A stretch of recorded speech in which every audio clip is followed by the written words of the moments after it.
Hi friends, അപ്പം സ്മൈലിൻ്റെ രണ്ടാം ഭാഗം സ്മൈൽ 2 കഴിഞ്ഞ ദിവസം ഒരു 2-3 ദിവസങ്ങൾക്ക് മുന്നേ ഡിജിറ്റലി അവൈലബിൾ ആയിട്ടുണ്ട്. അതിൻ്റെ മലയാളം സബ് ടൈറ്റിലും ഇപ്പോൾ അവൈലബിൾ ആയിട്ടുണ്ട്. മലയാളം സബ് ടൈറ്റിൽ അഥവാ നിങ്ങൾക്ക് കിട്ടുന്നില്ല എങ്കിൽ എൻ്റെ ഇൻസ്റ്റഗ്രാമിലോട്ടൊരു മെസ്സേജ് അയച്ചു കഴിഞ്ഞാൽ ഞാൻ നിങ്ങൾക്ക് മലയാളം സബ് ടൈറ്റിൽ തരുന്നതാണ്. അപ്പം സിനിമയിലോട്ട് കിടക്കുവാണെങ്കിൽ സ്മൈല് 1 എൻ്റെ പേഴ്സണൽ ഫേവറേറ്റ് ലിസ്റ്റിലൊന്നും ഇല്ലാത്തൊരു സിനിമ ആയതുകൊണ്ട് തന്നെ രണ്ടാം ഭാഗം ഇറങ്ങിയിട്ടും കാണാനെ കൊണ്ടൊരു താല്പര്യമില്ലായിരുന്നു.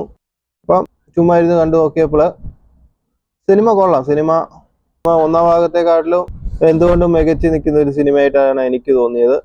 ഒന്നാം ഭാഗത്തിലാണെങ്കിൽ നമുക്കൊരു മിസ്റ്ററി ഫീൽ ഉണ്ടായിരുന്നു. അത് എന്തുകൊണ്ടാണ് ഇങ്ങനെ സംഭവിക്കുന്നത്, എന്താണ് ഇതിൻ്റെ കാരണം എന്ന് തിരിച്ചറിയാനെ കൊണ്ടൊരു മിസ്റ്ററി ഫീലിംഗ് ഉണ്ടായിരുന്നു.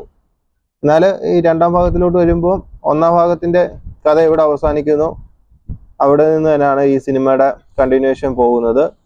ഓൾറെഡി ആ മിസ്റ്ററി കാര്യങ്ങളെല്ലാം റിവീൽ ചെയ്തിട്ടും ഈ 2 മണിക്കൂറുള്ള സിനിമയിൽ നമുക്ക് എൻഗേജ് ആയിട്ടിരിക്കാൻ പറ്റുന്നതാണ് ഇതിൻ്റെ ആ ഒരു വിജയം. ഈ ഒരു സിനിമയിൽ നമുക്ക് ഏറ്റവും എടുത്തു പറയേണ്ടത് ആ ഒരു മെയിൻ ക്യാരക്ടറായിട്ട് വന്നിരിക്കുന്ന നവോമി സ്കോട്ട് എന്ന് പറഞ്ഞൊരു ആക്ട്രസിൻ്റെ മികവാണ്. ആ ഒരു പെർഫോമൻസ് കണ്ടുകൊണ്ടിരിക്കുമ്പോൾ നമുക്ക് ആ ഒരു ക്യാരക്ടറിനോട് നമുക്ക് കുറച്ച് അടുപ്പമെല്ലാം തോന്നി.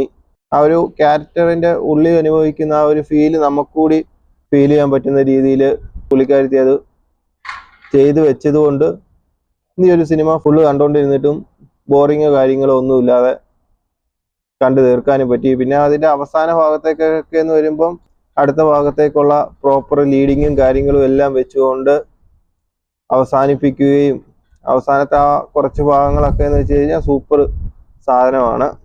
എന്തുകൊണ്ട് സിനിമ സെറ്റ് ഓക്കെ സാധനമാണ്. ഹൊറർ എലമെന്റും എല്ലാം കൊണ്ട് സിനിമ ഓക്കെ സാധനമാണ്.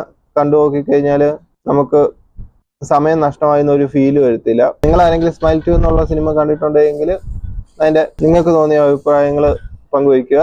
ഇപ്പൊ അടുത്തൊരു വീഡിയോയുമായിട്ട് വീണ്ടും കാണാം. Guys, bye. നീ എവിടെ പരിപാടി അവതരിപ്പിച്ചാലും ഇത് തന്നെയാണല്ലോ നിന്റെ വിധി.